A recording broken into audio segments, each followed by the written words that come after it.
हम आपको प्रभावित करने के लिए कुछ नहीं करते, हम जो कुछ करते हैं वो अपने आराध्य की प्रसन्नता के लिए करते हैं, वो भक्ति हो गई। और जब हम आपको प्रभावित करके कुछ करना चाहते हैं उसका नाम दंभ। एक बनिया था, आप लोग बुरा नहीं माने कि भाई बनियों को बनिया की कथा सुना रहे हैं। एक जगह एक व्यक्ति बुरा मान गए थे, बोले महाराज सब सेवा बनिया ही करते हैं, तो आप लोगों को बनिया का ही इतिहास क्यों पता चलता है? अरे भाई सत्यनारायण की कथा उठाओ, उसमें भी सबसे लंबा इतिहास बनिया का ही है? वाणियों हतो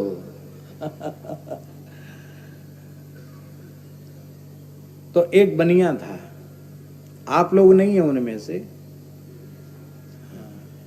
वो बनिया महाकंजूस था, मालदार बहुत था, लेकिन अपने जीवन में कभी किसी को फूटी कौड़ी नहीं दी उसने। किसी गौ ब्राह्मण साधु की सेवा में तो नहीं ही दिया, किसी दीन दुखी भूखे गरीब को भी एक टुकड़ा नहीं दिया उसने।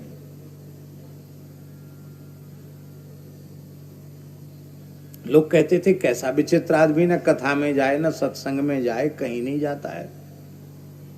और कभी कोई सामाजिक चंदा वंदा लेने के लिए कोई आवे तो उनको भी हाथ खड़े कर दे, बोले लेना एक न देना दो, कुछ लेना न देना, मगन रहना, काम करो अपना। ये सब चीज फिजूल खर्च हम नहीं करते हैं।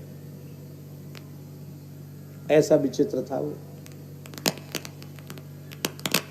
एक ठग, उसने कहा कि अच्छा जिससे कभी किसने कुछ नहीं ले पाया हम उससे लेके दिखाएंगे। वो तो ठग था महाराज।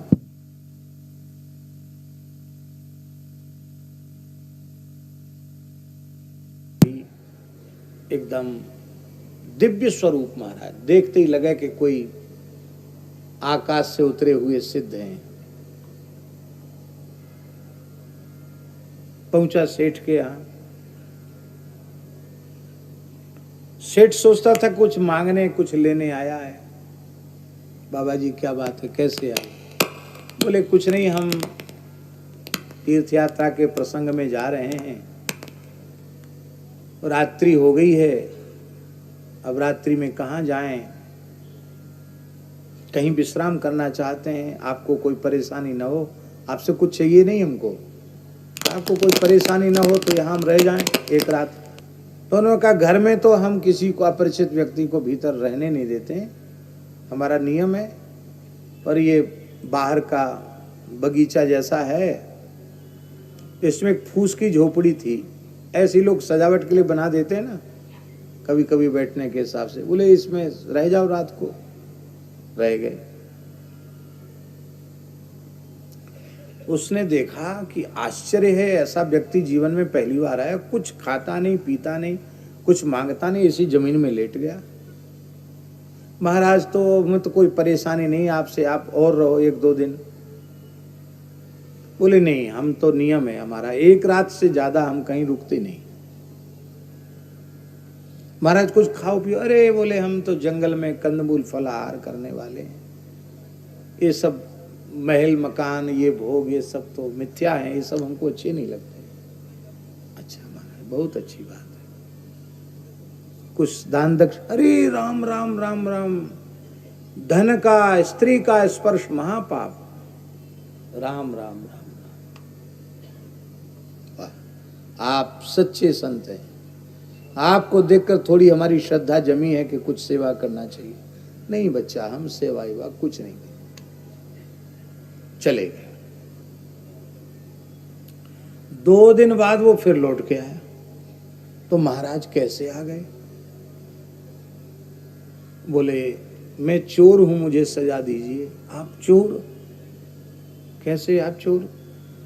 तो बोले कि हम रात में आपकी झोपड़ी में थे ना, तो हमारी जटा में एक घास का तिनका उलझ गया झोपड़ी का।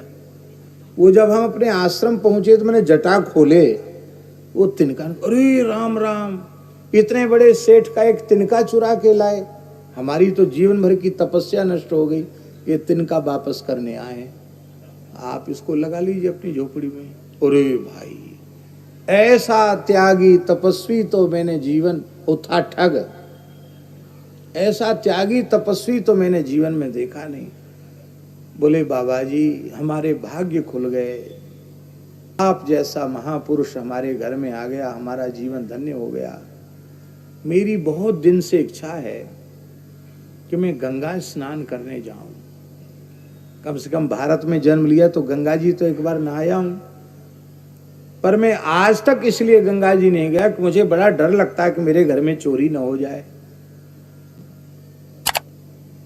तो मैं अकेले ही जाऊंगा, और नौकर चाकर तो सब हैं घर में, घरवाली भी है, लेकिन किसी पर मुझे भरोसा नहीं है। मैं बहुत संकोच तो करता हूं, लेकिन आप संत हैं, 2 दिन का अवसर हमको दीजिए, हम बैलगाड़ी से जाएंगे, गंगा जी नहा के आएंगे। तब तक आप यहाँ रहना, आपको कुछ खाना पीना तो है ही नहीं। नहीं नहीं, खाना पीना कुछ नहीं, हम तो पवन का आहार करके रहते हैं, वायु पी करके रहते हैं, या जंगल के कंदमूल फल खाते हैं, खाना पीना कुछ नहीं है। वैसे तो हम एक रात से ज्यादा कहीं रुकते नहीं, पर दया आ गई है तेरे ऊपर तो जा, कोई बात नहीं, प्रेम से गंगा स्नान करके आ जा। तो वो भगत जो था वो गंगा नहाने चला गया, और जब लौट के आया तो उसको पता चला कि उसकी घरवाली बहुत सा सोना चांदी जेवरात लेकर के, और वो साधु थोड़ी था, वो तो था ठग, उसकी दाढ़ी जटा सब नकली थे, नकली थे, आर्टिफिशियल जिसको आजकल लोग कहते हैं। वो ठग था, वो सेठ की गृहिणी को लेके और धन को लेके वहां से भाग गया। जिसने जीवन में कभी कुछ नहीं दिया उसका सर्वस्व चला गया। ओ महाराज आया, रोने लग गया, हाय हाय अच्छे गंगा जी नहाए, इससे अच्छे तो गंगा जी न नहाते तो ठीक था। अब मैं अपने घरवाली की खोज में चलूं। तो घरवाली की खोज में चला, तो खोजते खोजते गंगा किनारे पहुंचा। तो गंगा किनारे एक जगह एक और तपस्वी जी मिले, वो भी दम्भी ही था, हाँ वो कोई महात्मा नहीं था। तो उसके लिए बड़ी भीड़ जुटती थी दर्शन के लिए। बोले ये तो कितने वर्ष हो गए कुछ भी खाया पिया नहीं इन्होंने, आश्चर्य है, इसने कुछ खाया पिया नहीं। तो वो यहीं रह गया रात को। तो उसने क्या देखा कि रात को वो था मल्लाह, वो ठग विद्या करने के लिए भेष बनाया था उसने साधु का। वो गंगा जी में जाल डाल के रखता था मछलियों का। आधी रात को उठा, गंगा जी के जाल से ताजी ताजी मछली निकाली, धूना में उसको भून भान करके खा गया, सो गया। सवेरे 4 बजे फिर बैठ गया, जब लोग गंगा जी नहाने आए फिर बैठ गया। बोले वाह जी वाह, ये कुछ नहीं खाते पीते, खाली मछलियां भून के खा लेते गंगा जी की, वाह धन्य है। आगे बढ़ा, आगे बढ़, पत्नी की खोज में बढ़ा आगे, और खोज में बढ़ा तो उसने क्या देखा, वही जो ठग था, बढ़िया चूड़ीदार पैजामा पहना हुआ है, क्योंकि जटा जूट दाढ़ी तो सब नकली थी उसकी। बढ़िया पैजामा पहना हुआ, जैसे ये संगीत वाले की बात नहीं कह रहे हैं, जैसे संगीत वाले एक बढ़िया वेशभूषा बनाते हैं, चूड़ीदार पैजामा, कढ़ाईदार कुर्ता, पटका, बढ़िया सब ऐसे गाने बजाने वाले, बढ़िया सुंदर गवैया की वेशभूषा में वो था ठग। और वो तो जो हमारा सरंगी बजा के गा रहा था, और जो सेठ की गृहिणी है वो वहां नाच रही थी, राजा का दरबार था, वो नाच रही थी। कई दिन लग गए उसको वहां पहुंचने में, नाच रही थी, बड़ा बढ़िया संगीत। राजा ने कहा कि मैं तुम्हारी गायन विद्या से और तुम्हारी नटने की नृत्य विद्या से बहुत प्रसन्न हूं, मुंह मांगा इनाम मांग लो हमसे। उस ठग की नजर पड़ गई उस सेठ पर। अब तो हम पकड़े गए, गृहिणी भी इसी की है, और मैं वहां से भागा हूं सब ले करके, अब तो मुझे फांसी होगी। उसने कहा महाराज यदि आप मुंह मांगा इनाम देना चाहते हैं तो ये जो व्यक्ति बैठा है ना कुर्सी पर, इसको बिना किसी उसके तत्काल फांसी के फंदे पर चढ़ा दिया, इसको मार डालो इसको। भैया 1 पैसा नहीं मांग रहा है इनाम में, इस व्यक्ति ने क्या अपराध किया? बोले हम तो पहले आपसे कहा था कि जो आपने कहा था ना कि जो मांगोगे वही मिलेगा, तो बस कुछ पूछो मत, इसको मार डालो। तो राजा ने कहा ठीक है, हमने वचन दे दिया। जल्लादों ने उसको पकड़ लिया, चलो फांसी पे। तो जिसको फांसी लगती उससे पूछा जाता आपकी अंतिम इच्छा है कोई? तो सेठ से पूछा कि तुम्हारी अंतिम इच्छा है? बोले हाँ अंतिम इच्छा तो है। क्या इच्छा है? बोले आपके महाराज संगीत के बड़े प्रेमी हैं, वैसे तो हम कोई सारे गामा हमको नहीं आता, लेकिन हमको भी महफिल में बैठ करके हमको भी गाना आ गया है, तो हम भी गा करके मरेंगे, ऐसे नहीं मरेंगे। राज दरबार में महाराज को कुछ गाकर सुनाने की इच्छा है। लोग उसको ले आए। राजा ने कहा इसको क्यों लाए? बोले इसकी अंतिम इच्छा आपको संगीत सुनाने की है। साजबाज वाले सब तैयार हो गए, स्वर देने लगे, और उस सेठ ने गाया। क्या गाया?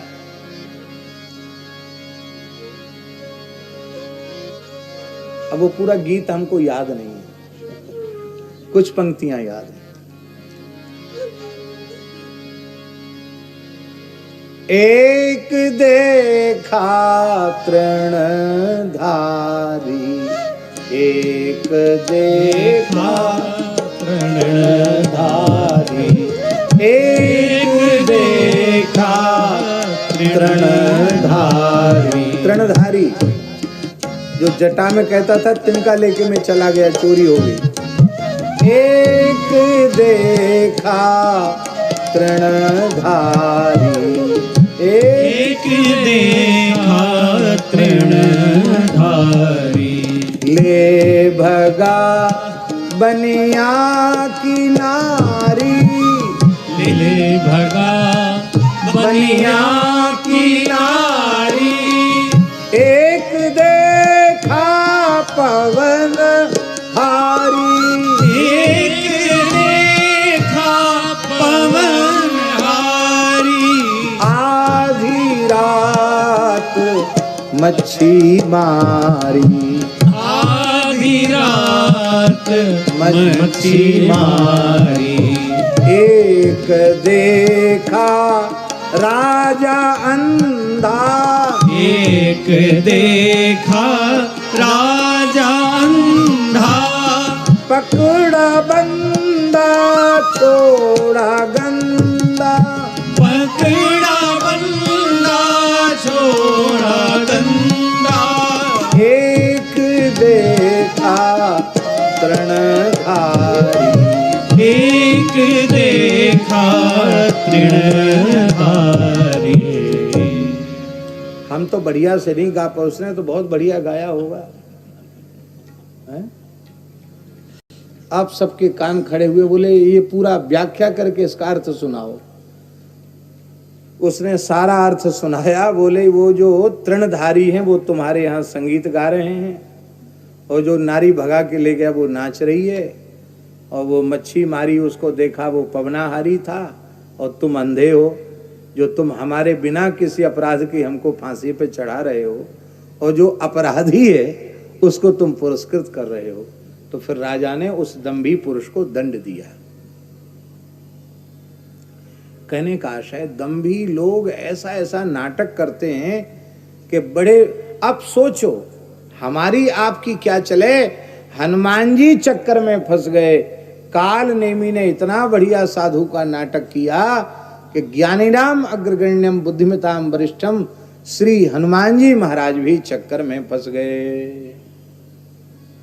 इसलिए जिनमें असूया दोष नहीं है, जिनमें दंभ दोष नहीं है, अनृत झूठ नहीं बोलते, जिन ब्राह्मणों में ईर्ष्या नहीं है, ईर्ष्या माने दूसरे के उत्कर्ष को देख करके, उन्नति को देखकर जो प्रसन्न होते हैं, जिनके मन में जलन नहीं होती है, और जो मन वाणी क्रिया से किसी भी प्राणी की हिंसा नहीं करते हैं, और मान विवर्जिता, जो अभिमान शून्य है, सम्मान अपमान में समान रहते हैं, मान विवर्जित हैं, अहम शून्य हैं। श्री नंद बाबा कह रहे हैं ऐसे ब्राह्मण सत्यशील ब्राह्मण माने जाते हैं।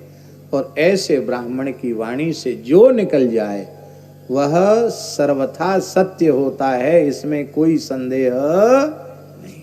माई मेरे श्याम